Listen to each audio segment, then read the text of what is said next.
Magluto tayo ng gulay na may konting munggo. Ayan, hiwain na natin ang sibuyas, bawang, luya, bell pepper, at saka gulay, kalabasa, talong, repolyo, tsaka kung may alugbati kayo, ilagay nyo na din. Ilagay nyo na ang garlic, onion, pork, at saka antayin na magkulay brown bago ilagay ang munggong nilaga natin.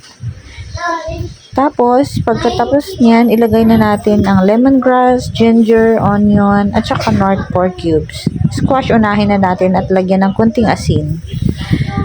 Eggplant, cabbage, at saka spinach. Yun nilagay nating alugbate.